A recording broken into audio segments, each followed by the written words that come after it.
ketika lingkungan mengecilkan kita atau mengatakan kita hal-hal yang mungkin menurunkan mental kita, nah kita akan berpikir dan merasa sebagaimana orang itu ini berbicara tentang kita. Nah, kita terbentuk dari sana tuh. Ya, sebenarnya nggak perlu neuroplastisitas. Sebenarnya itu adalah kemampuan dasar manusia, itu potensi manusia. Artinya potensi manusia itu sebenarnya melebihi dari apa yang kadang-kala yang kita sadari. Nah, dalam proses tersebut, salah satu yang saya lakukan adalah ritual untuk menikah dengan gaib. Pokoknya tiap pantai saya harus punya satu hotel. Nah, satu kamar itu khusus untuk Nyimas Lanjarsari.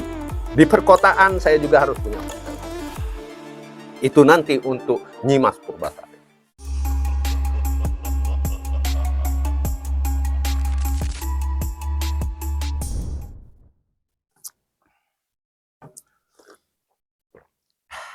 Kalau minum kopi itu yang penting ada A-nya. Kalau udah ada pakai A, itu udah ketahuan tuh enaknya gimana. Tingkat spiritualnya juga lebih tinggi. Halo kawan-kawan. Kali ini saya sengaja menyeret Deddy Ariko yang selama ini selalu berada di belakang layar. Dengan spiritual tertingginya dia, saya tarik dia ke sini, berarti saya lebih tinggi spiritual daripada dia. Karena akhirnya dia mau untuk ngobrol-ngobrol dan kami akan membahas banyak tentang spiritual pada episode kali ini dan akan kita kupas dalam-dalam. Ya nggak, Den? Ya, sedalam mungkin lah. Sedalam mungkin. Cuman yang gue heran ini kita nggak janjian kan? Lu pakai putih, gue pakai hitam. Selalu harus ada perbedaan. Selalu harus ada perbedaan. Istilah-istilah spiritual pun kan selalu ada perbedaan antara kita. Kenapa? Karena nggak boleh sama. Kalau sama? Kalau sama berarti aku belajar dari abang. Nggak mau dia ngaku juga. Tapi nggak masalah. Di dalam hatinya yang paling penting itu di dalam hatinya adalah dia mengakui aku. Guru terakhir. Ya gini, Den. Gue punya cerita pengalaman masa kecil dulu. Gue lupa pada waktu itu sekitar umur 12 atau 11 tahun atau mungkin 13 tahun. Masih SD kelas 4, 5 atau 6, kira-kira sekitar itulah. Suatu ketika hujan gede. Jadi rumah gue itu nggak jauh dari kuburan. Pas di depan kuburan itu ada got yang tingginya kalau untuk anak-anak umur segitu tingginya sekitar mungkin 2 meteran lah. Dan karena got itu selalu dialirin oleh air licin, penuh lumut, ya. Dan hujan besar banget, gede banget. Namanya anak-anak, bawa kawan-kawan. Kami anggap itu kolam renang. Masuklah kami ke dalam got, mandi-mandi segala macam. Dan biasanya kalau sudah di dalam got itu untuk naik ke atas, itu butuh bantuan. Biasanya kalau gua itu make ranting-ranting pohon. Ranting pohon yang bersulur-sulur ke pinggiran got itu. Atau paling enggak ada kawan yang di atas narik tangan kita. Nggak bisa kita jalan langsung langsung naik, itu nggak bisa. Jadi anak-anak di sana itu menganggap itu adalah kolam renang kita kalau pas lagi hujan gede karena airnya bening, bersih. Satu ketika gua lagi main-main air begitu, kaki gua kena kayak semacam batangan pohon kira-kira segede gini lah. Begitu gua angkat ternyata badan ular. Kaget kan gua kan, dengan kekuatan yang luar biasa dan tidak gua sadarin. Itu pinggiran got yang terbuat dari batu yang disemen dan penuh dengan lumut itu dalam kondisi yang normal tidak akan bisa dinaikin. Sebentar, saya langsung cut itu. Kenapa? Lu ngerti maksud tiba-tiba gue, ya? Langsung naik dan bisa. Menurut lu nih ya, yang gua tahu lu adalah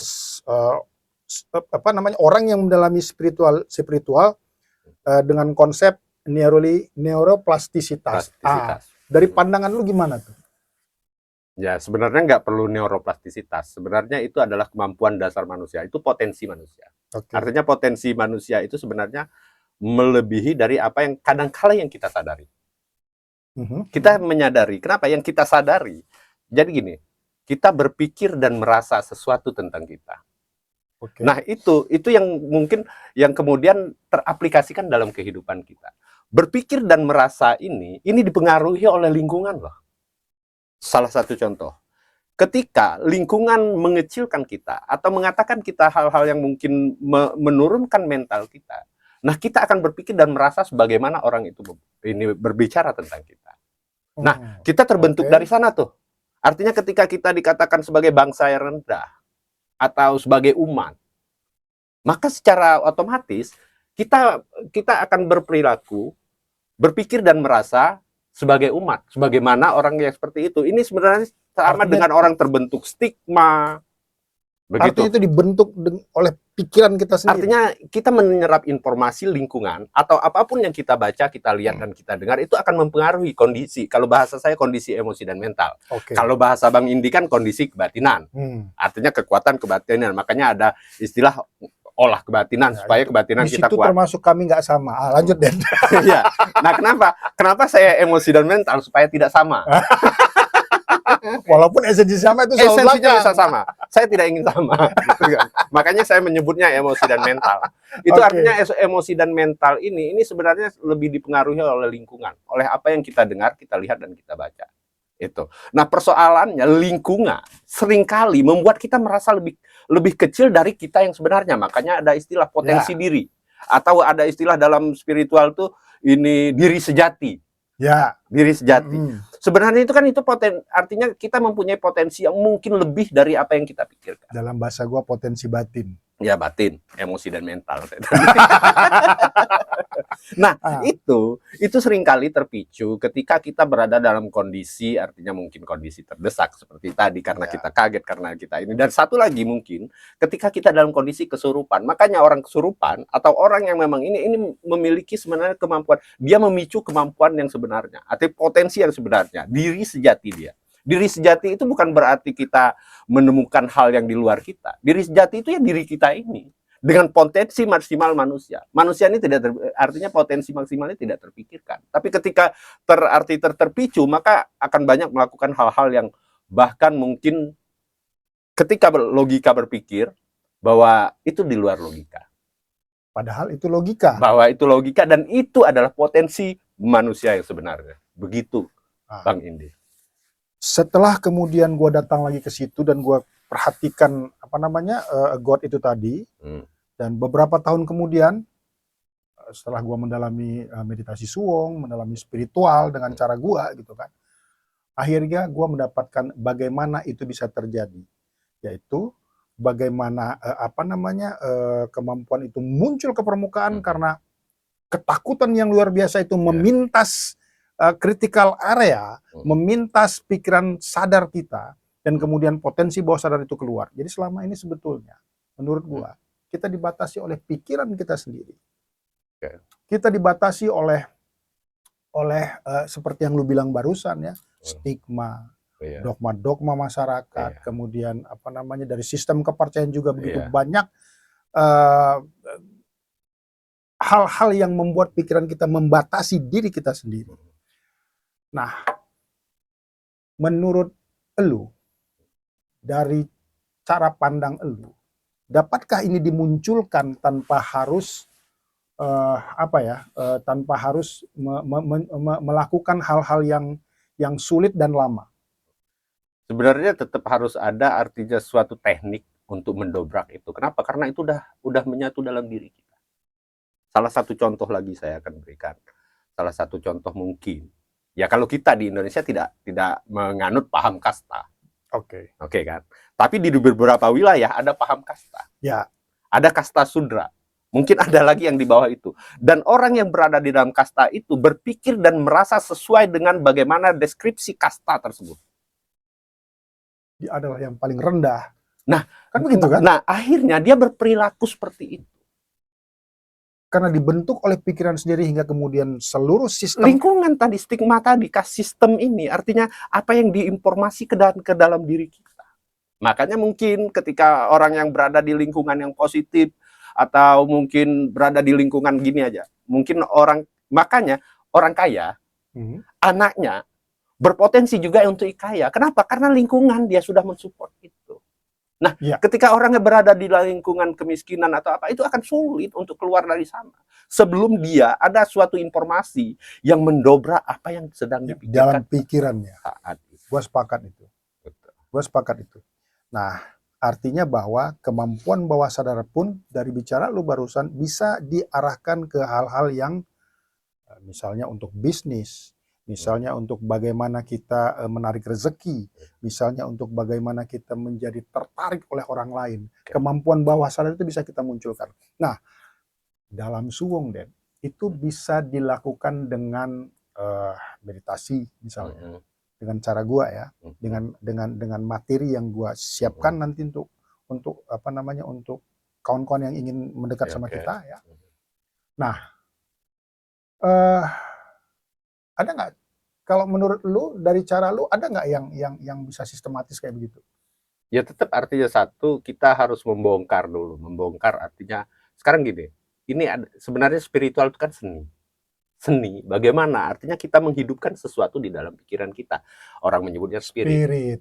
Oke, sesuatu yang dihidupkan. Sebenarnya hidupnya itu di dalam dimensi pikiran kita. Makanya itu tadi, kembali ke yang pertama saya bicarakan tadi, bahwa bagaimana kita berpikir dan merasa. Artinya kita berpikir dan merasa tentang diri kita. Nah, itu teraktualisasikan. Yang secara visual itu juga yang akan dilihat oleh orang. Ketika artinya kita merasa terpuruk, maka seluruh artinya yang terlihat secara visual itu akan mendeskripsikan kondisi rasa terpuruk kita. Sorot mata, intonasi nada bicara, gerak tubuh, dan seluruhnya. Orang akan melihat itu. Itu adalah cermin bagaimana kondisi emosi dan mental kita. Bahasa Bang Indi tadi, kondisi kebatinan. Kondisi kebatinan. Nah berikutnya nih, ini agak sedikit gaib nih, dalam bahasa gua ya. Lu pernah dengar nggak tentang konsep Jessica Method? Paham. Pernah dengar itu ya? Bukan cuma dengar, saya paham. Bahkan lu paham? Paham. Berarti cukup menarik kalau untuk kita bahas nih. Ada nggak kolerasinya dengan apa namanya, orang-orang yang kemudian mempunyai kemampuan untuk melihat atau berada di dalam kegaiban seperti yang gua maksudkan? Misal ketika mereka meditasi di apa namanya, di pantai selatan, mereka didatangi oleh Nyi Roro Kidul misalkan. Ada nggak kolerasi itu? Saya berharap ini akan kita bahas di lain momen. Kenapa? Karena ini akan panjang ceritanya. Kenapa panjang ceritanya? Saya akan menceritakan bagaimana artinya pengalaman saya menikah gaib. Oke. Menikah gaib, saya menikahi artinya Nyimas Purbasari dan Nyimas Lanjarsari. Makanya saya berbicara tadi bahwa saya paham tentang Jessica Method. Jessica Method ini dibuat atau konsep ini diperkenalkan oleh, kalau nggak salah, ini praktisi hipnosis Saiful Anam. Orang Indonesia? Orang Indonesia, Semarang. Saya pernah baca e-booknya. Dan mungkin beberapa orang yang ini juga pernah baca e-book tersebut. Saya baca e-book tersebut dan saya memahami, oh ini konsepnya sama. Artinya begini, bahwa sebenarnya kan itu hidup di dalam dimensi pikiran kita. Kembali ke dalam dimensi pikiran kita. Cerita awal kita tadi ya. Oke, lanjut. Tapi saya berharap ini, kenapa? Karena ini harus panjang ceritanya. Nggak masalah kalau memang paling nggak dikupas kisi-kisinya aja. Oke, kita kupas kisi-kisinya. Saya 7 tahun yang lalu, saya berada dalam kondisi yang sangat terpuruk. Bahkan untuk bermimpi besok ada uang 50.000 atau besok bisa makan aja saya nggak bisa. Saya nggak berani melakukan itu. Saya berada dalam kondisi yang sangat terpuruk. Artinya saya numpang di LSM, ya kan. Yang dipikirkan oleh saya bagaimana saya secara instan bisa keluar dari kondisi tersebut. Dan perlu diketahui, mungkin Bang Indi udah tahu juga, saya dari kecil kan cita-citanya jadi orang kaya. Gitu. Nah, dalam proses tersebut, salah satu yang saya lakukan adalah ritual untuk menikah dengan gaib. Gitu kan. Menikah dengan gaib. Waktu itu saya melakukan perjalanan dengan satu teman saya, namanya Pak Joko. Pak Joko juga dalam kondisi yang sama. Kami sama-sama numpang di LSM. Di LSM Pajajaran Muda di daerah Gunung Putri. Bogor? Ya, Bogor, daerah Gunung Putri Bogor. Nah, di sana, saya sendiri nggak punya apa-apa. Nah, Pak Joko, ini karena sebenarnya dia lebih ke dendam. Oke. Maksudnya? energi dendam. Makanya saya Energi sepakat. dendamnya itu Ya, yang makanya saya membawa. tahu bagaimana energi Oke. dendam ini yang pernah dibicarakan juga oleh salah satu ini praktisi metafisika, Rian, yang Oh, nanti Jeta juga Rian. akan kita undang. Oh. Saiful Anam mungkin juga akan kita undang untuk berbicara tentang Jatika Method tadi. Oke, lanjut. Oke. Nah, Pak Joko ini dendam karena dia ditinggal istrinya. Nah, dia ditinggal istrinya, dia juga berpikir bagaimana bisa kaya dengan cepat untuk membalas rasa dendam tersebut. Dan membuktikan ke istrinya ya. Ya. Nah, dia punya rumah cukup mewah di daerah Cibinong, itu dijual. Seluruh uang yang ya artinya hasil penjualan rumah tersebut itu dijual untuk biaya kami untuk melakukan persugihan. Oke. Perjalanan cukup panjang. Kenapa saya diajak? Satu, saya bisa bawa mobil. Ya kan? Oke. Yang kedua, bisa disuruh-suruh. Ya, waktu dalam kondisi terpuruk apapun yang penting saya nggak ada, artinya ada pendapatan, ada uang atau ada apa, ada sesuatu hal yang harus dikerjakan yang membuat saya hari-hari bisa tetap hidup bertahan. Oke. Nah, saya menerima tawaran tersebut. Dan satu lagi motivasi saya juga ingin artinya kaya secara instan. Kami melakukan perjalanan ke Pelabuhan Ratu, ke beberapa daerah-daerah yang dianggap tempat bisa melakukan berbagai ritual tersebut, kami melakukan itu. Biayanya dari penjualan rumah tersebut. Terakhir dukun tersebut, dukun saya lupa di daerah mana, pokoknya di pinggiran pantai. Saya kurang begitu mengingat nama-nama tempat. Pantai Selatan? Ya, di daerah sana, karena di sana kami tidak menemukan apa-apa. Udah beberapa ritual yang kami lakukan dan beberapa tempat yang kami lakukan, kami tidak menemukan apa-apa. Nah, salah satu dukun menyarankan kami untuk pergi ke Gunung Padang, Ciwidey. Gunung Padang ada 2, Ciwidey 1, terus ya, Cianjur 1. Cianjur perbatasan Sukabumi. Oke. Nah kami di Ciwidey. Kenapa di Ciwidey? Ada 2 ini Gunung Padang. Cianjur itu dianggap masih muda, Ciwidey itu gunung, artinya Gunung Padang yang lebih tua, purba. Lebih purba daripada di Gunung Padang yang di Cianjur. Nah, kami ke sana. Di sana kami melakukan berbagai ritual. Salah satu ritualnya waktu itu Pak Joko, saya ingat Pak Joko. Nanti kalau ini saya cek di Facebook saya, foto dia ada, nanti kita mungkin bisa share juga. Nah, saya dengan Pak Joko akhirnya melakukan ritual di Gunung Padang Ciwidey. Pak Joko ingin uang gaib. Saya melakukan ritual karena sedikit mungkin pikiran nakal, yang saya inginkan adalah menikah dengan gaib. Menikah dengan gaib. Orang mengatakan menikah dengan jin segala macam. Ya kan? Saya menikah dengan gaib. Kami melakukan ritual bersama. Tapi artinya dengan sejalan yang berbeda. Kami berada di dalam gua yang sama tapi terpisah. Dalam ritual tersebut, ya si Kuncen artinya ini sebagai pembuka pintu gerbang gaib, ya membuka pintu gerbang, artinya dia mengantarkan kami untuk menemukan sendiri apa yang kami niatkan dalam pikiran. Yang kami niatkan dalam prosesi tersebut. Dalam proses tersebut, awalnya ya biasa saja. Tidak ada sesuatu hal yang artinya ini ya biasa aja melakukan ritual dengan segala ini, karena kondisi masih ramai, masih ada Kuncen, masih ada apa segala macam. Jadi masih terasa biasa saja. Setelah Kuncen pulang, hari mulai gelap, timbul sebuah ketakutan yang maha takut. Di diri lu? Di diri saya.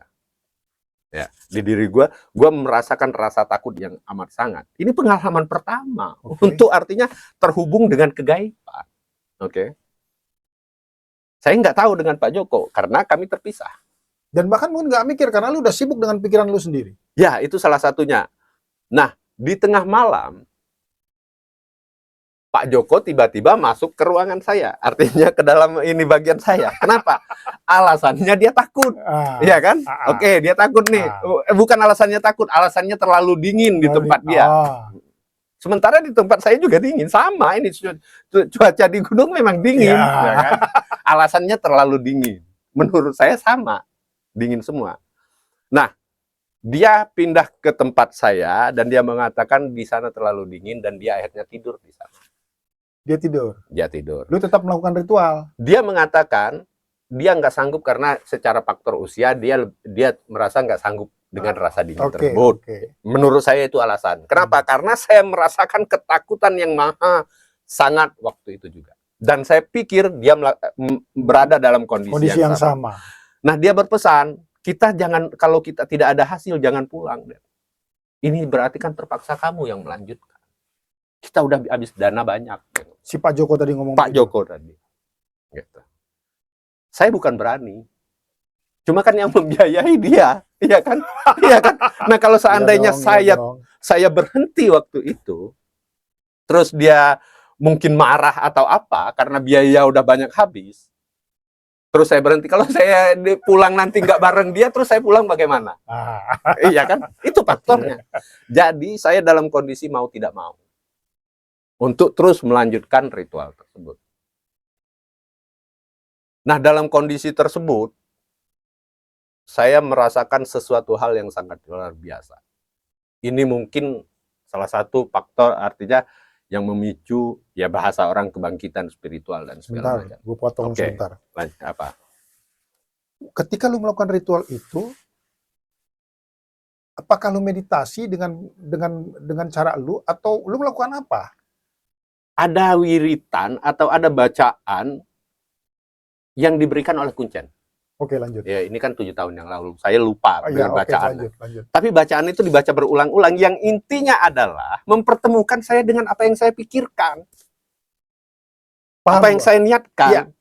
Itu. Artinya ada bacaan yang memang itu bacaannya pendek. Nah, kalau Pak Joko yang saya ingat juga bacaan dia tentang uang. Gitu loh. Uang. Nah, yang saya dipertemukan dengan apa yang saya niatkan. Itu dibaca berulang-ulang. Dalam kondisi tersebut, saya benar-benar merasa ketakutan segala macam dan saya untuk memaksa, saya ingin tidur. Ngantuk? Bukan ngantuk, saya keinginan saya bisa tidur, bisa melewatkan malam itu. Kenapa? Karena ketakutan. Tapi itu tidak bisa lagi. Kenapa? Karena dalam kondisi takut kita tidak mungkin bisa tertidur. Untuk bisa tertidur kan harus nyaman. Iya kan? Saya tidak bisa tertidur lagi. Saya ingin tidur supaya bisa lewat malam ini. Ngerti. Karena ngantuk tadi itu, karena rasa ketakutan tadi itu tidak ada rasa ngantuk. Saya tidak bisa tidur dan itu terjaga. Gitu.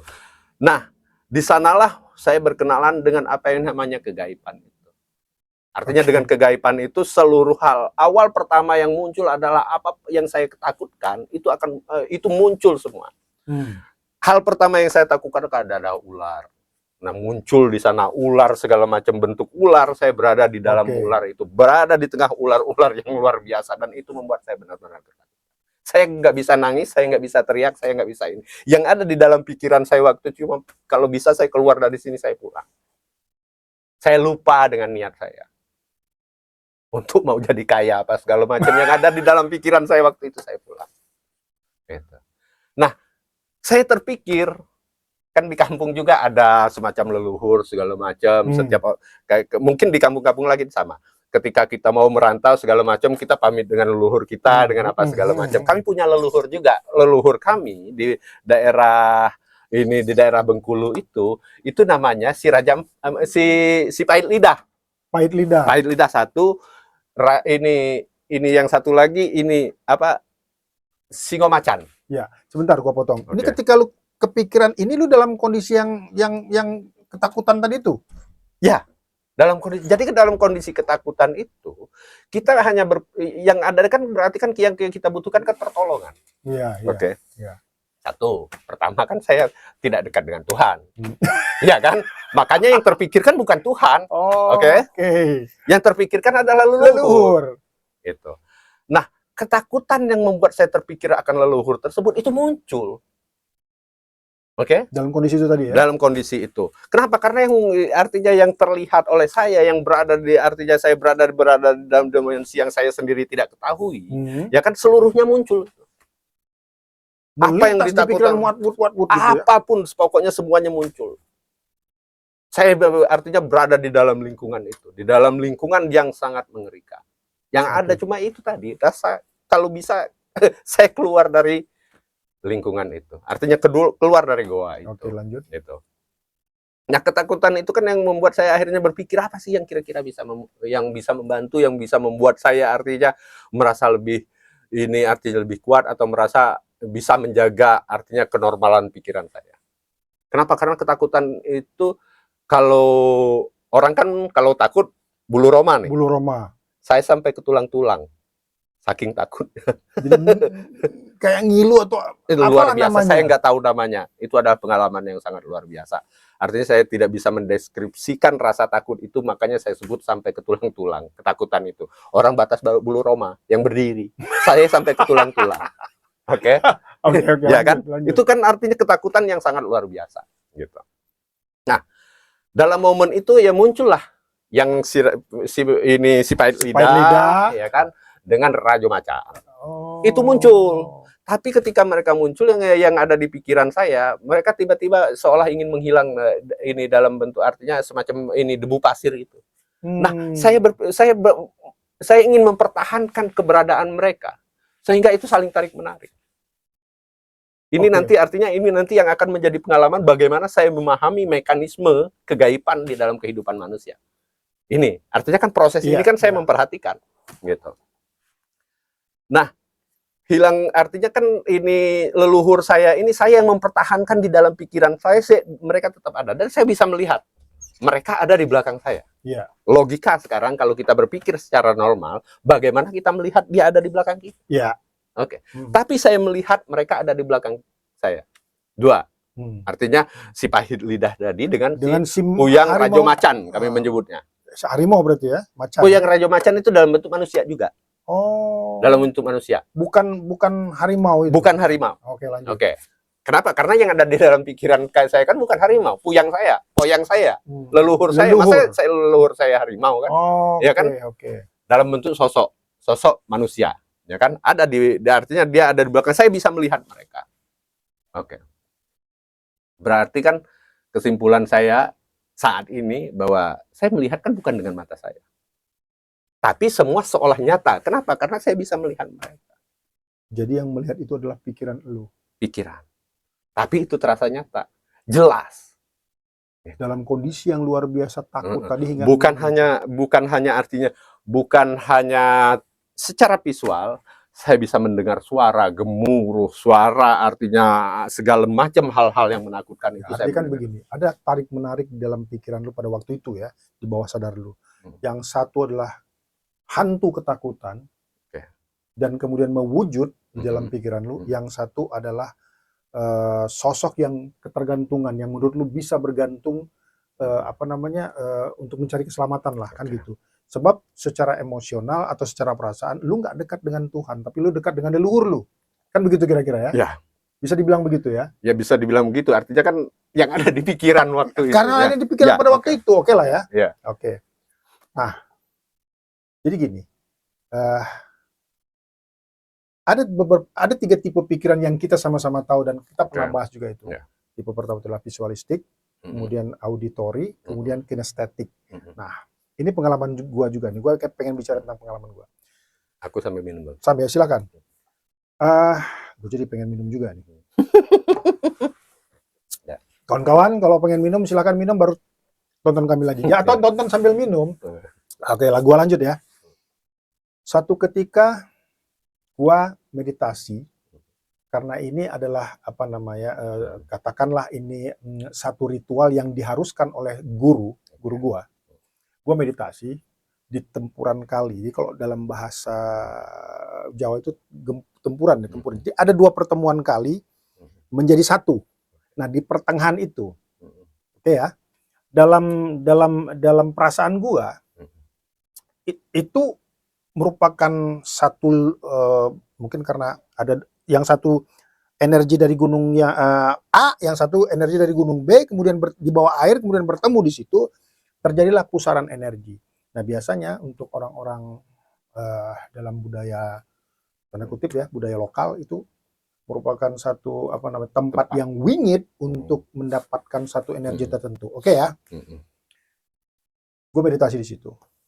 Airnya dingin, di satu tempat yang gue nggak sebutkan namanya lah. Daerah puncak juga. Sebutkan aja, saya tadi kan menyebutkan namanya. Gadok. Di Gadok, oke. Pernah dengar ya? Pernah dengar ya? Oke. Di Gadok. Gue di situ lah. Meditasi gue di situ. Kayaknya sama adik gue nih yang sekarang lagi bantuin kita nih. Oke. Nah, tapi orang lain, ada beberapa kawan-kawan gue juga yang ikut meditasi, ada yang teriak, ada yang jatuh kemudian dibantu sama orang lain. Tetapi gue hanya merasakan pusaran energi tanpa atau tidak melihat hal-hal yang gaib, yang kemudian ketika itu kita bicarakan di atas, setelah kita meditasi, mereka melihat sesuatu, gue tidak. Gue hanya merasakan energi itu, betul memang gue merasakan energi itu. Nah, kembali ke cerita kita tentang tipe pikiran tadi, ada visual, ada auditory, ada kinestetik. Apakah gue bukan tipe yang visual, makanya gue tidak bisa melihat itu? Menurut lu gimana? Saya sebenarnya tipe kinestetik. Saya tipe kinestetik. Berarti sama kita ya? Sama. Gua gitu. Cuma ketika, artinya kan waktu itu abang berada tidak dalam ketakutan yang sangat tinggi. Oke, karena ada banyak orang di situ mungkin. Ya. Oke. Saya berada dalam ketakutan yang tinggi, sehingga artinya secara visual saya bisa melihat. Oke. Secara artinya audio saya bisa mendengar. Mulai dari suara kuda, mulai dari suara orang berbicara, ngobrol segala macam, saya bisa mendengar. Artinya seluruhnya berfungsi. Otak saya memfungsikan semuanya, berada di dalam dimensi pikiran saya. Semuanya itu muncul. Gitu. Hingga pada saya melalui itu, artinya melalui malam yang sangat dahsyat menurut saya. Malam yang paling panjang dalam kehidupan saya, hingga pagi. Pagi pun saya masih mendengar suara. Bahwa saya harus pergi ke, di sana ada bukan sungai, itu dia sungai, dia semacam siring tapi airnya kan lancar, bening. Saya diminta untuk pergi ke sana. Aliran sungai. Aliran sungai. Okay. Itu berada di tempat yang lain. Oh. Ya kan? Tapi saya mendengar itu masih jelas di pagi hari bahwa saya harus ke sana. Ketika lu mendengar itu, lu udah di luar gua atau masih dalam gua? Masih dalam ini. Udah menjelang pagi nih. Oke. Ya kan? Sebentar, gua potong lagi nih. Bagaimana lu bisa tahu dalam kondisi gelap begitu ini sudah pagi atau masih belum pagi? Nah, itu juga saya tidak tahu, tapi saya merasa ini udah waktunya pagi. Oke. Iya kan? Ya karena udah cukup panjang itu malam itu bagi saya, itu malam terpanjang dalam kehidupan saya. Malam penuh ketakutan ya. Malam penuh ketakutan. Oke, lanjut. Iya, rasa takut, rasa sakit itu membuat waktu itu terasa sangat panjang. Ya kan? Nah pagi pun saya masih mendengar suara itu, bahwa saya harus ke suatu tempat yang ada aliran sungai itu. Pergilah kami ke sana, kami mandi di sana. Berdua nih sama Pak Joko tadi. Pak Joko bangun. Bisa tidur dia, di dekat saya dia tidur. Nyaman dia karena aman, ada lu. Saya rasa takutnya hilang. Sementara lu udah. Saya tidak bisa lagi. Artinya waktu itu saya tidak bisa menarik diri lagi dalam kondisi itu. Saya tidak bisa meng-cancel. Dan satu perjanjian dengan kuncian awalnya bahwa banyak orang akan mengalami pengalaman yang artinya karena ketakutan pulang. Sebentar gua potong. Itulah anchor-nya yang nanti kita bahas. Lanjut. Nah, ini kuncian ini mengatakan, dia kan ada ini dipakai simbol darah, ya kan, bahwa selama saya berada di dalam area itu harus dijaga pulang dengan selamat. Oke kan. Nah, kesan kuncen, setakut apapun, jangan keluar dari goa itu atau jangan pulang. Kenapa? Karena kata dia, setiap orang yang ketika dia dalam kondisi ketakutan, cancel pulang. Dan itu biasanya nyasar. Ya wajar aja nyasar di gunung, terus jalan pulang gelap kan. Iya kan? Dalam kondisi juga masih dalam kondisi ketakutan. Kan saya udah tidak bisa, dalam kondisi ketakutan kan ini artinya pikiran dan artinya secara visual juga udah berbeda. Ya. Auditory juga, arti suara juga udah berbeda. Gitu. Kenapa? Ya kalau sekarang saya memahami bahwa itu dalam kondisi artinya trans yang sangat dalam. Gitu. Nah, karena pesan kuncen jangan pulang kan harus menunggu sampai pagi. Nanti besok pagi-pagi akan dijemput. Pagi-pagi benar dijemput dan kami menceritakan pengalaman kami masing-masing. Pak Joko akhirnya dilakukan tes lagi, tes kami waktu itu ada satu nama, kan di Gunung Padang itu ada beberapa goa, ada beberapa batu purba. Itu. Nah, di batu-batu tersebut itu ada simbol-simbol menurut Kuncen kan. Ada satu namanya Lawang Ibu. Nah, itu artinya ada batu yang di bawahnya itu kita bisa masuk ke dari bawah. Lawang Ibu itu semacam rahim ibu. Jadi kayak lorong gitu. Ya, kayak lorong. Ya kan? Nah, kami di sana dites. Siapa yang bisa melalui itu berarti lulus. Oh. Ya kan? Gitu. Masih belum selesai di tes tadi itu ya. Kan biaya sajen nih mahal, Bang. Iya kan? Iya kan? Ada ini, ada ayam, ada kambing segala macam. Ini ritual yang dahsyat gitu loh. Iya kan? Maka ada banyak hal yang memang harus dilalui dan Kuncen ini dengan serius untuk menangani kami ini. Oke, lanjut. Ya, oke. Nah, lalu tes kami harus melalui goa, bukan goa, semacam saluran Lawang Ibu. Itu rahim ibu. Ada goa yang mirip ini perempuan. Nah, kita masuk di sana nanti keluarnya ke atas. Gitu. Nah, kami masuklah ke melalui sana. Pak Joko karena dia tahu bahwa dia nggak mau masuk itu. Oke. Paham gua. Oke, lanjut. Ya, dia ngomong nggak usah lah saya, dia ngomong. Dia aja. Gitu. Nah, masuklah saya dan saya bisa lewat itu. Kalau menurut informasi beberapa orang ada yang nggak bisa lewat sana dan saya kebetulan bisa lewat sana. Gitu. Itu belum selesai. Karena di sana saya lupa. Ada beberapa tahapan, artinya ada beberapa batu yang dijadikan simbol-simbol, termasuk ada yang namanya batu ini Bang Gaib. Oke? Dan semua batu itu harus lu lewati. Iya. Oke, lanjut. Oke kan? Nah, yang saya ingat kan yang momen-momen penting aja, ya kan? Karena ini udah 7 tahun yang lalu kan. Gitu. Nah, setelah dari Lawang Ibu, ini dibawa ke satu batu. Aku lupa nama batunya, itu di sana ini kita diharuskan untuk mengangkat batu itu. Ketika tidak mampu diangkat berarti apa? Itu tanda bahwa itu tidak lulus. Ketika kita mampu mengangkat itu berarti tanda bahwa kita lulus. Atau diterima apa yang menjadi niat kita. Oke. Nah, di proses itu kembali Pak Joko sudah tidak percaya diri karena dia tidak melalui berbagai proses itu. Nah, saya melakukan itu. Nah, waktu saya angkat memang keangkat, gitu. Nah, terus saya kembali artinya si Kuncen ini menyarankan saya untuk kembali ini mengucapkan niat tadi, itu. Nah, di sana saya dia katakan sebutkan apa yang memang artinya yang ada di dalam pikiranmu. Karena niat saya ini tadi menikah dengan gaib, dengan artinya orang gaib, maka waktu itu yang ada di pikiran saya nggak tahu tiba-tiba itu muncul di dalam pikiran saya nama Nyimas Purbasari dan Nyimas Lanjarsari. Tanpa lu sadari. Okay. Muncul begitu saja. Awalnya Nyimas Purbasari. Oke. Ya kan? Entah karena otak nakal nih tadi mau 2. Ya kan tanggung. Tanggung. Iya. Terlintas lagi saya ngomong, oh ya, saya sebutkan sama Kuncen ini. Yang ada di pikiran saya saat ini yang muncul saya ngomong namanya Nyimas Purbasari. Oh, dia ngomong itu leluhurnya Prabu Siliwangi. Oke.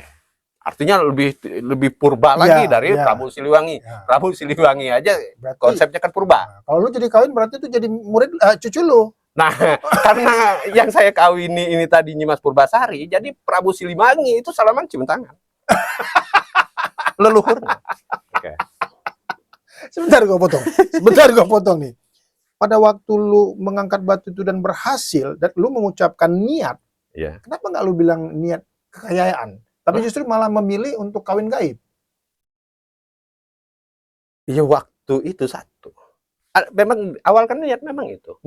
Dengan kawin gaib ini juga ini kekayaan, motivasinya juga itu. Oh, dengan adanya pendamping gaib tapi ada satu hal. Oke. Satu hal. Waktu di dalam ketakutan itu saya merubah niat.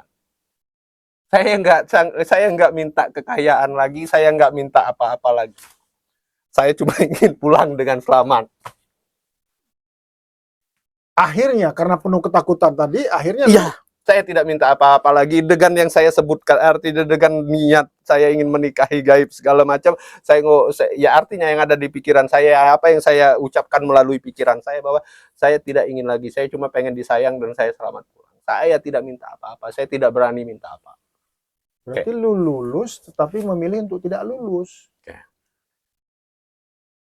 setelah lewat dari malam itu kan pikiran nakal ngulang lagi dong, ya kan? Apa niat kamu ngulang? Mau nikah gaib lagi kan? Udah lulus, ya kan? Di sana saya udah nggak berani minta apa-apa, ya kan?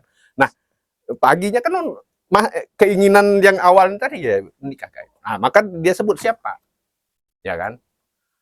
Ya tersebutlah nama Nyimas Purbasari, ya kan?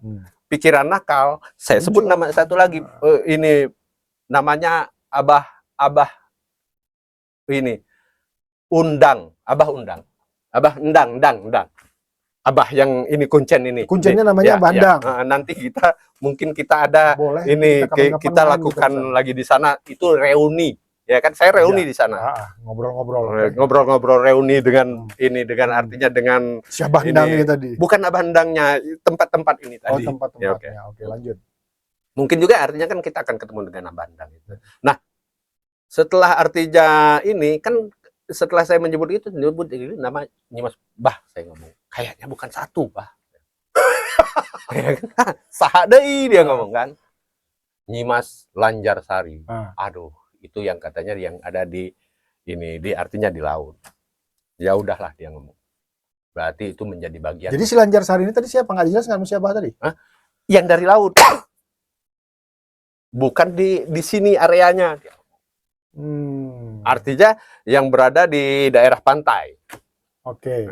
Nah, berarti saya mendapat dua kekuatan yang ada di pikiran nakal saya. Satu kekuatan artinya dari gunung, satu kekuatan dari laut. Udah komplit lah. Komplit lah itu, udah itu Sakti Mandraguna. Oke. Setelah itu kami masih terus melakukan berbagai ritual. Kenapa? Karena setelah pulang itu nggak terjadi apa-apa dalam kehidupan kami. Iya kan? Tidak dipertemukan dengan ini, artinya tidak dipertemukan dengan yang namanya uang. Katanya yang ada di motivasi, artinya dari berbagai emosi, dari berbagai informasi. Setelah artinya ini melakukan pernikahan gaib, nanti si gaibnya muncul, ya kan? Terus setelah melakukan segala hal, saya dikasih uang. Itu yang ada di pikiran. Ya kan? Langsung dari gaib itu jatuh uang. Iya, yang ada di konsep entah bagaimana caranya saya dapat uang. Seharusnya kan begitu konsepnya. Ya kan? Kenapa setelah melakukan ritual itu ya tidak terjadi apa-apa. Saya pulang. Tapi menurut Abah Endang ini tadi, saya udah berhasil, saya udah lulus. Dengan berbagai tanda yang dia ceritakan. Dia nggak bilang nanti uangnya nanti atau uangnya diambil di sini. Nggak bilang apa tentang uang. Ya nanti dia ngomong dia akan prosesnya itu tinggal kalian. Oke kan? Nah saya kan pulang, yang nggak terjadi apa-apa, pulang hampa aja ini, ya kan? Itu.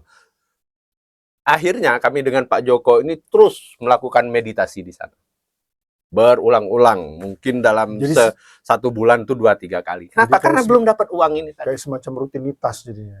Harus dapat uang. Kami udah habis uang, ini satu buah rumah. Duitnya udah hampir habis. Kalau belum dapat uang gimana mau beli rumah baru? Iya pula ya. Iya kan? Ini harus. Ya saya juga harus mempertanggungjawabkan menurut Pak Joko. Ya, Itu. Dan kami terus bolak-balik ke sana dengan Pak Joko. Pak Joko memang ini secara faktor umur dia memang sudah berumur kan. Itu. Nah, karena sering bolak-balik entah apa, akhirnya Pak Joko tiba-tiba kami sama-sama ngobrol, ya berhayal lah dengan Pak Joko, ini tiap malam berhayal itu sebenarnya. Kami pulang di LSM itu, sama-sama di LSM, pulang, terus dia berhayal, nanti kalau kita dapat duitnya untuk apa? Dia ngomong, saya kan udah berpikir, pokoknya tiap pantai saya harus punya satu hotel. Saya ngomong. Itu. Nah, satu kamar itu khusus untuk Nyimas Lanjarsari. Yang satunya buat? Bukan, setiap pantai. Setiap pantai? Di perkotaan saya juga harus punya hotel. Itu nanti untuk Nyimas Purbasari. Itu yang ada di dalam pikiran saya. Gitu. Nah, entah bagaimana, setelah berbagai halayalan itu, malam terakhir Pak Joko pagi-pagi meninggal. Pak Jokonya meninggal. Setelah kami ngobrol seperti ini nih, kita ngobrol nih. Iya kan? Udah ngobrol sehat begini, besok pagi-pagi saya pulang ke kontrakan. Pagi-pagi saya ini dapat kabar dia meninggal. Badannya udah keras, tidur di tempat kami ngobrol itu. Dia memang biasa tidur di kursi di LSM di Pajajaran Muda itu. Dan dia nggak menunjukkan tanda-tanda entah sakit, entah Tidak, ya biasa saja. Oke, ini juga nanti ada penjelasannya mungkin di episode selanjutnya ini akan saya jelaskan. Oke. Kenapa saya artinya karena saya mengalami, saya mempelajari dan saya memperhatikan. Sehingga saya bisa memaknai kenapa fenomena-fenomena ini terjadi. Oke. Oke kan? Itu. Pak Joko meninggal. Duit memang udah habis. Ada sisa duit dari penjualan rumah itu 8 juta. Itu saya ingat. Saksi-saksi ada, Iya, Pak iya, ini iya. yang di LSM itu saksi semua. Yang salah satu yang nganter saya ke rumah Bang Indi, ingat Bang Jepri. Ya. Ya LSM itu dia yang nganter. Oh, ingat. Oke kan? Prosesnya ini kan berlanjut. Akhirnya saya datang ke rumah Bang Indi dan saya setahun berada di dalam rumah Bang Indi kan. Iya. Ya kan ini proses nih sama nih. Artinya ada keterlanjutan. Ada keterlanjutan. Ya. Oke. Nah, Pak Joko meninggal. Untuk biaya pemakaman cukup pas duit 8 juta itu. Selesai. Berarti duit jual rumah terakhir duit 8 juta itu biaya pemakaman. Untuk pemakamannya Pak Joko. Selesai urusan habislah Pak Joko. Duit itu. Ya. Ya bahasa candaan saya ya Pak Joko udah mendapatkan uang gaib. Tapi karena nggak bisa dibelanja di dunia nyata ya dia belanja di dunia gaib tadi. Dunia gaib. Salah permintaan mungkin kan. Iya kan? Coba kalau permintaan kenapa minta bisa duit gaib juga. Coba niat di awal minta duit digital, bukan duit digital. Mungkin duit di saldo dana, di OVO, di apa segala macam atau di bank. Ya tiba-tiba ini minta duit gaib. Tiba-tiba rekening bank muncul ya kan banyak. Nah dia salah minta. Mungkin juga. Mintanya duit gaib. Nah karena dia udah dapat duit gaibnya, maka dia harus berbelanjanya ke gaib. Nah dia nggak pulang-pulang ngabisin duit itu di gaib.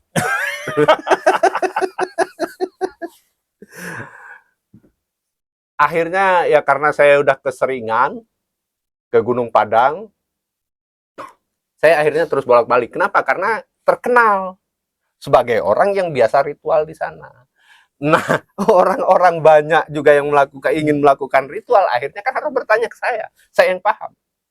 Jadilah kuncen juga jadinya. Nah, karena sering bolak-balik, pertama nganter orang diserahkan ke kuncen. Kuncen itu ternyata juga cukup males untuk melakukan berbagai ritual. Akhirnya kan kamu udah tahu, Dad, dia ngomong. Nah, kamu aja yang nganter. Nah, akhirnya saya dia jadi kuncen. Oke. Kembali masalah artinya dengan yang menikah dengan Nyimas Purbasari dan Lanjarsari. Karena itu terus hidup di dalam pikiran saya. Awalnya saya hanya membayang. Kemudian dari bayangan saya, kemudian itu benar-benar saya merasa mereka ada di sekeliling saya. Hingga pada tahap selanjutnya saya bisa melihat bahwa mereka ada di sekeliling memang saya. Ada, oke. Selanjutnya saya bisa seolah-olah mendengar mereka tertawa, bahagia atau segala macam. Di tahap berikutnya. Ya, ada tahap nih. Akhirnya saya benar-benar seolah bisa artinya terhubung dengan mereka. Gitu. Jadi ini adalah pengalaman secara empiris. Ya. Nah, dari sana karena saya bisa merasakan keberadaan mereka, bahkan pada titik tertentu saya bisa mengetahui apa kehendak mereka.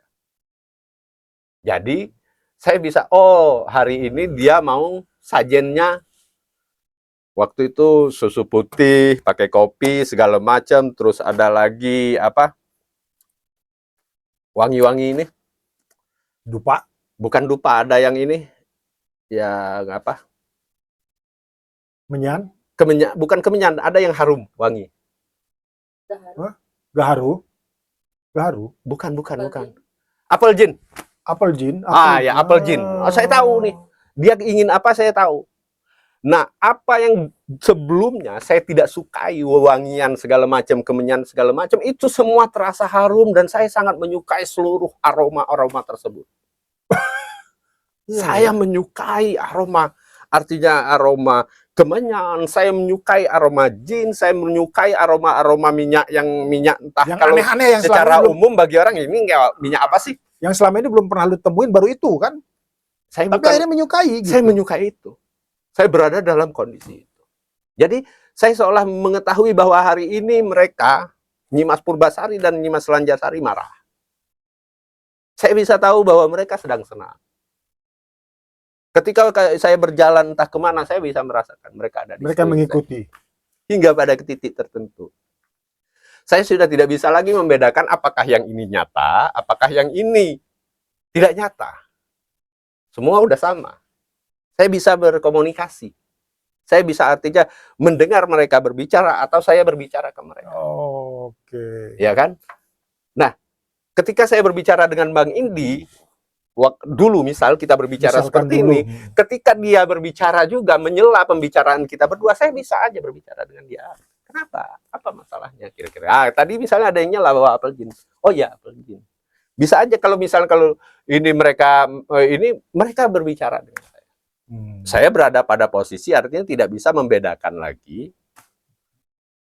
Ya bagi saya semuanya udah nyata. Mana imajiner, mana Ya, mana real, ya kan, gitu kan? kita belum berbicara tentang imajiner ya. Untuk saat sekarang inilah, pada waktu itu lu nggak bisa memisahkan. Tidak bisa membedakan lagi. Oh ini bagi saya udah terlalu nyata. Sama nyatanya ketika saya berbicara dengan Bang Indi pada level itu, gitu. Nah itu mempengaruhi saya, artinya ya bagi saya sih, ya saya happy. Saya berada dalam kondisi, ya bagaimana tidak happy.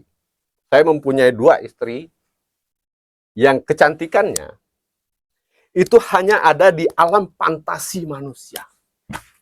Artinya apa yang saya fantasikan tentang sebuah kecantikan, itulah yang muncul. Bagaimana saya bisa mencintai manusia? Ketika segala sesuatunya mereka memilikinya. Tidak ada artinya tandingan. Kenapa? Karena setinggi fantasi saya tentang sebuah kecantikan, itu ada pada mereka. Jadi saya berada dalam kondisi ya bagi saya happy, saya bahagia. Tapi waktu itu kan lu belum kaya nih. Oke, Pernah, ya. pernah ketemu titik jenuh, kenapa begini-begini aja? Saya berada dalam situasi itu, ini udah merasa udah happy nih. Gitu. Artinya motivasi kaya ini tadi juga udah mulai terlupakan. Oke kan? Nah, saya berada dalam kondisi dan saya sudah, karena saya udah bisa melihat apa segala macam, karena saya merasa udah saya udah terhubung dengan kegaiban. Oke? Muncullah kepercayaan diri sakti tadi. Oke, lanjut. Saya lanjut, saya kan sudah bolak-balik. Ibaratnya seluruh orang tukang ojek di Gunung Padang udah kenal dengan saya. Kuncen-kuncen udah kenal dengan saya. Berbagai orang yang mencari artinya ini hal yang sama juga kenal dengan saya. Saya diperkenalkan. Sehingga sama si Kuncen tadi tuh. Iya, dengan Kuncen, dengan orang-orang ini, karena saya kan berbicara tentang itu, bercerita tentang itu, semuanya tentang itu, dan saya tertarik tentang hal-hal yang berhubungan dengan itu. Saya terhubung dengan orang-orang yang juga tertarik dengan itu, sehingga akhirnya saya terhubung dengan orang-orang dengan yang motivasi sama.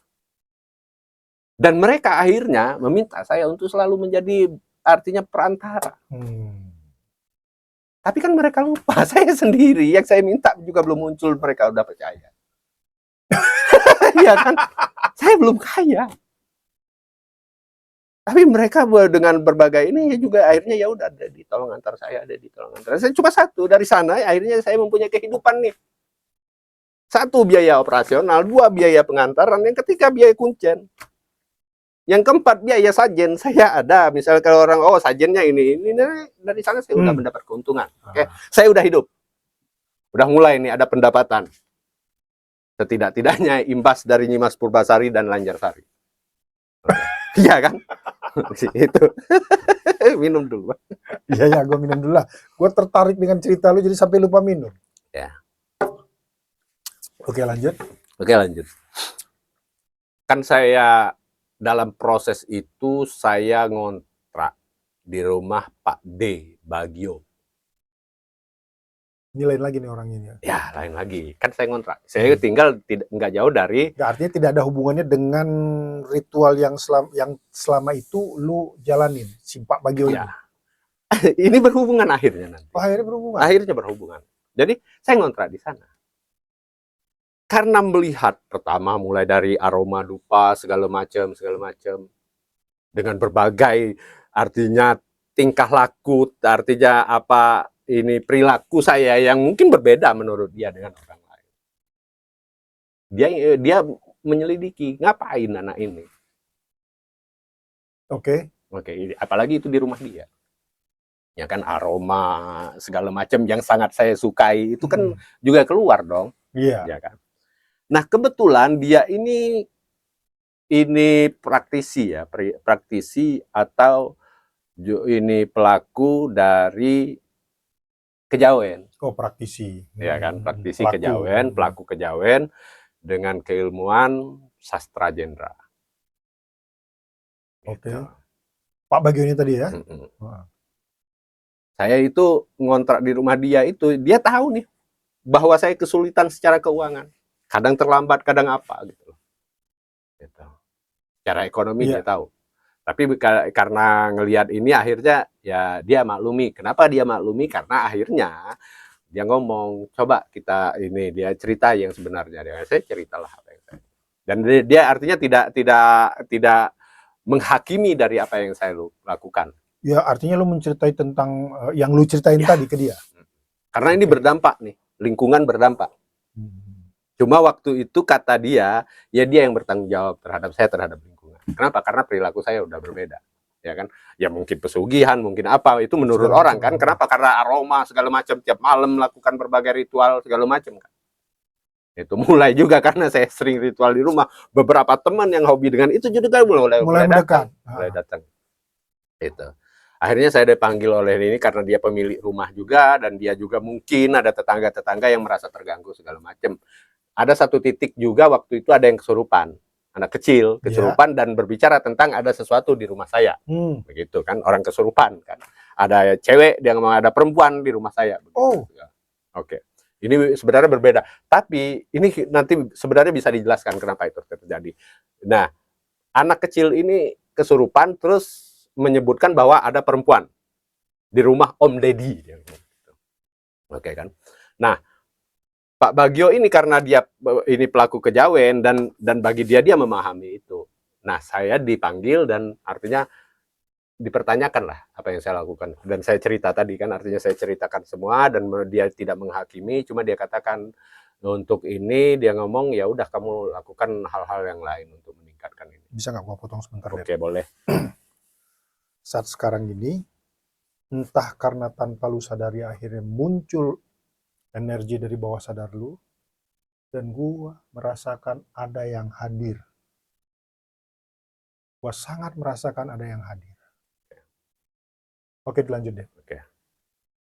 Ketika saya menghadirkan, ketika saya artinya saya berpikir tentang itu masih bisa hadir. Dan ini gua rasakan. Itu. Ketika saya berpikir itu hadir, ketika saya berbicara tentang itu, maka saya bisa juga merasakan itu. Oke? Berarti sekarang lu merasakan hal yang sama. Merasakan hal yang sama. Sama jelas dengan apa yang saya ceritakan. Lanjut. Oke. Hadir kan? Hadir. Oleh Pak Bagio saya disarankan untuk melakukan berbagai ritual juga, ritual kejawen mulai dari puasa, pati geni apa segala macam. Kenapa?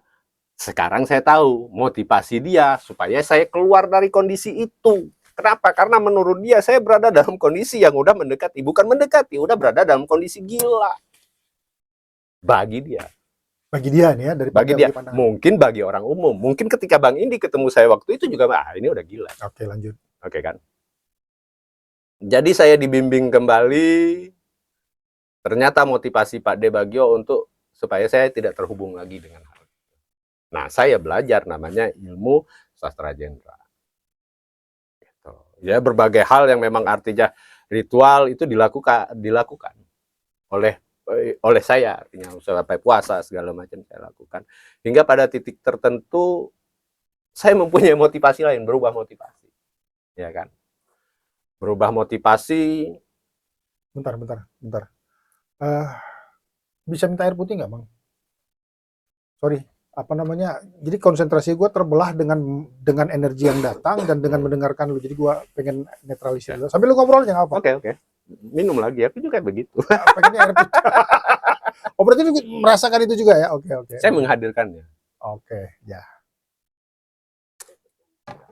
Saya menghadirkannya, artinya sekarang saya mempunyai kemampuan untuk bisa masuk kembali ke dalam dimensi itu atau keluar dari dimensi itu. Saya bisa memilih nih. dengan setelah mempelajari sastra Jendra tadi, akhirnya lu bisa mengontrol kemampuan itu untuk masuk dan keluar. Oke. Gitu ya? Ya. Oke. Artinya itu yang saya dapatkan dari sastra Jendra. Kenapa? Karena menurut Pak De Bagio, sastra Jendra adalah puncak dari ilmu. Artinya Pak De Bagio sendiri itu mengantarkan, artinya bahasa dia mengantarkan saya ke dalam pintu gerbang ilmu pengetahuan. Dan satu lagi, saya dikembalikan ke cita-cita awal. Karena Pak De Bagio secara kebetulan, ya, ini yang, ini yang saya... Gak apa-apa, ngobrol aja. Oke, lanjut. Secara kebetulan, Pak De Bagio juga dukun. Ya, dukun untuk pabrik Indosemen. Dapat SK menurut Pak De, tapi saya tidak tahu. Tapi memang dia bekerja di sana. Oke.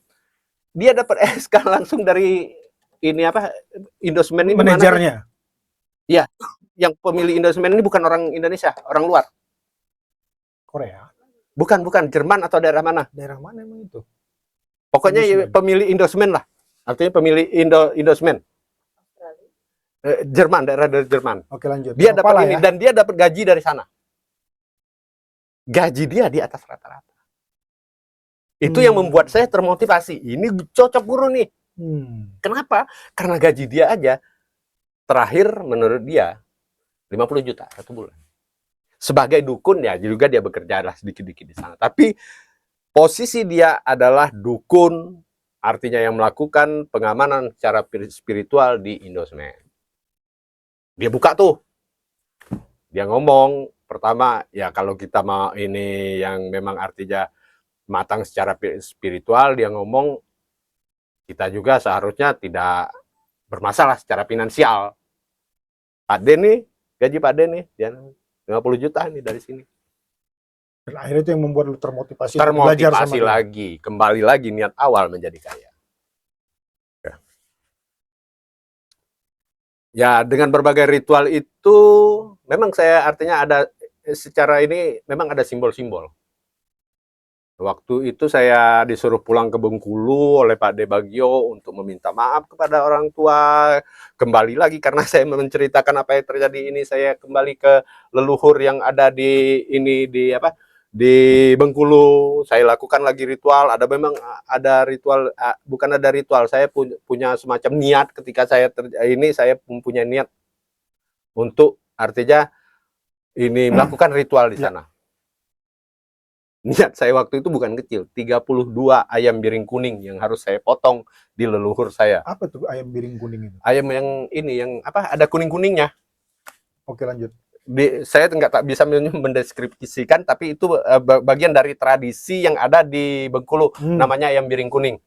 Potong ayam biring kuning, apa segala macam, nanti kita ini cari di ini ya. Di Google. Dari Google ya, ayam biring kuning itu. Nah, orang biasanya motong ayam biring kuning, satu. Nah, saya 32. Saya suruh ibu saya cari ayam biring kuning. Nah, angka 32 itu lu dapatkan dari mana? Tiba-tiba muncul aja. Oke, lanjut. Ya, tiba-tiba muncul aja ayam biring kuning 32 ekor. Nah, saya potong di sana dengan berbagai ritual segala macam. Nah, malam setelah itu saya bermimpi bahwa ada ular yang melilit di tangan saya dan itu saya matikan dan itu saya lepas. Artinya ular tersebut mati dan saya lepas. Pak De Bagio mengatakan kamu udah lepas dari apa yang selama ini ada dalam kehidupan yang melilit kehidupan lu, diri lu lah. Ya, itulah simbol yang artinya saya artinya tidak memiliki ikatan dengan dua yang saat ini kita ada di kita sini. Hadirkan atau hadir dengan sendirinya. Ya karena dihadirkan. Dihadirkan sama lu. Oke, lanjut. Ya kan. Itu artinya saya terputus, artinya hubungan yang kuat. Kalau tidak, memang saya berbahaya menurut Pak De. Dan sekarang saya sadar saya berbahaya. Kerjaan saya tiap hari mau nyediain sajen. Makanya saya katakan dia hari ini dia ingin susu, saya harus cari susu. Hari ini dia ingin kopi pahit, saya harus kasih kopi pahit. Walaupun nggak ada duit, lu tetap bisa menghasilkan. Saya harus ada untuk itu. Oke. Ya di sisi lain saya merasa sesuatu hal yang luar biasa bahagia memiliki 2 istri yang cantik yang hanya ada di dunia fantasi. Ya. Saya terputus dengan itu. Setelah saya terputus dengan itu, saya tertarik secara spiritual. Artinya tertarik mendalami spiritual hingga artinya mencari berbagai informasi. Dan saya menemukan spiritual Indonesia yang saat ini channel YouTube kita bangun ini. Yang kedua, saya terhubung dengan Bang Indi, terhubung dengan beberapa orang di komunitas spiritual Indonesia. Oke.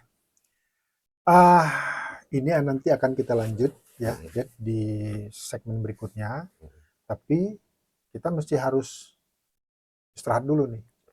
Rokok dulu. Ya, artinya ada satu hal, ini adalah pengalaman yang membuat saya memahami fenomena-fenomena Dari tersebut. pengalaman inilah tadi. Artinya dari fenomena-fenomena tersebut, saya memahami dan memaknai dari berbagai hal, termasuk kegaiban dan segala macam. Dan saya bisa menyatakan bahwa saya paham tentang itu. Cara kerjanya, kenapa itu terjadi, dan bagaimana itu. Dan tidak artinya ketika kita berbicara tentang cara kerjanya, ini bisa kita ini bisa kita logikakan. Itu mungkin di segmen berikutnya lah ya. Ya. Oke kawan-kawan, jangan kemana-mana. Nanti kami akan ngobrol lagi tentang hal-hal yang lebih dalam lagi. Gaib menurut saya atau batin menurut saya. Menurut Dedi apa tadi, Ded? Menurut lu, Ded? Kalau batin itu emosi dan mental. Emosi dan mental, dia nggak mau sama dia. Yeah. Oke, Kalau gaib, kawan-kawan. Nah ini nanti artinya kan kita akan berbicara tentang bagaimana saya bisa memahami Jessica metodenya. Nantinya. Ya, bahkan bila perlu kita akan undang itu Saiful Anam, praktisi hipnosis yang ada di Semarang. Dia yang menciptakan Jessica Method. Dan subscribe, like, and komen di bawah nih tentang apa yang sudah kami obrolkan tadi. Kita tunggu komennya kawan-kawan, dan jangan kemana-mana, tetap di di segmen kita ini. Nanti, karena ini masih panjang ini ceritanya, ini nggak putus di sini ya. Oke, terima kasih dan sampai jumpa kembali. Suwung sajalah. Neuralism.